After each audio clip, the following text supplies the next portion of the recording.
خۆشحاڵی نێمە ئەمڕۆوەکو دەستگای خێرخوازی بارزانی لێرە ئامادەین بۆ خزمەتکردنی منداڵانی میوانمان کە لە کەرکووک و خانەقین و گەرمیانەوە ئاوارەی هەولێر بوونە لە قوتابخانەکان داینە کە بتوانین ڕۆژێکی خۆشیان بۆ ئامادە بکەین لێرە لە یانەی ئەسپ سواری نێودەوڵەتی هەولێر.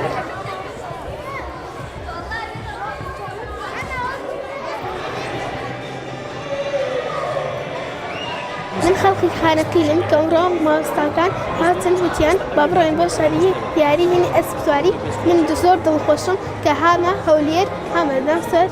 ئەسپیاری. ئەو قوتابیانەش لە هەمان کاتدا دەرونیان وەکو شڵەژاوێک تێکچووە ئەوە بۆ دڵخۆشکردنیان هاتینە کەمێک ئارامیان کەینەوە.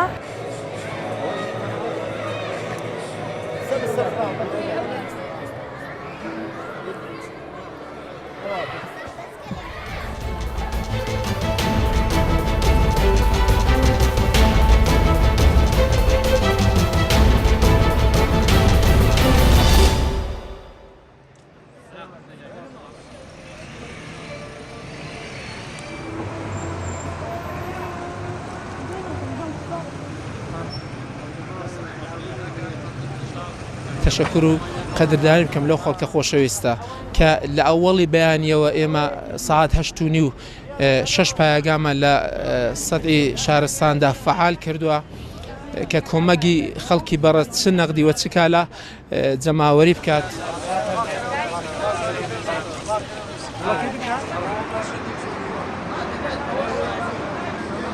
باوەڕ دەکەی ئینسان فرمێسکی شادی بەسەر چاودادەیە وەختێک دەبینی کارگەرێک کە لە بەیانیەوە کاری کردووە مەسەلەن 670,000 وەرگرتووە بە عیشق و عەلاقەوە دێ 670,000 لەو سندوقەی داوێ بەڕێ دەکا بۆ هەم نەوەعانی خۆی دەبێ ئافەرین بڵێین بەو ئینسانانە بەڵام خۆی تەبارەک و تەعالا متمەینەن پاداشیان دەداتەوە. ئومێدەوارین ئینشاڵڵا نمونە زیاتر بێ هەم لە کۆمەکهای نەقدی هەم غەیرە نەقدی و ئیتمینانیش بێ هاوڵاتیانی بەڕێز و خۆشەویست و هاوشاریان متمەین بن کە ئەو کۆمەکانە لە طریق نوێنەرهەیە کە هەر بۆ خۆمان هەمانە لە ئەخشاری مختلفی خەڵک بەدەستی ئەو مستحقانە دەگا مەخسن خەڵکی دێهاتەکان کە زیاتر لە مەزیقەدان و داوا دەکەین لە ئێستاڕەوە تاکو ڕۆژی جمعە ئەو پایگانەی مختلف کە لە نقاتی مختلفی شاریدان ئینشاڵڵا هاوشاریانی خۆشەویست زیاتر بەشداری بکەن.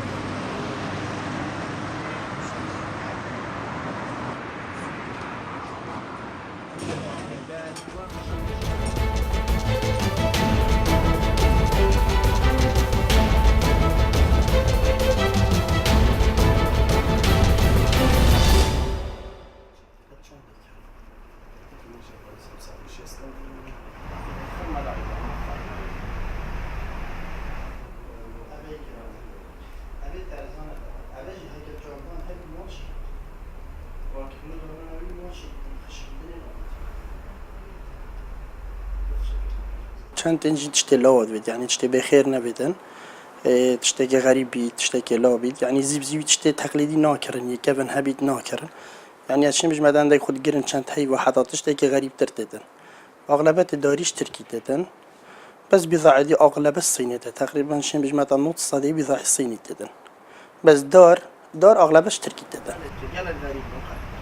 يعني كده جامبون $100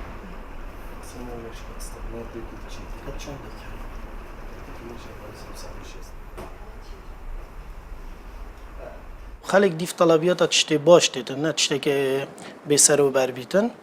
اکثریات تشتی لات فیتن خلقی اش اکروجی بگیره تشتی و مایهی حتی تقریبا 7 سالی اکثریات تشتی و سامایهی و دیف نوعیتی هری که باهایی که هی جدا جدا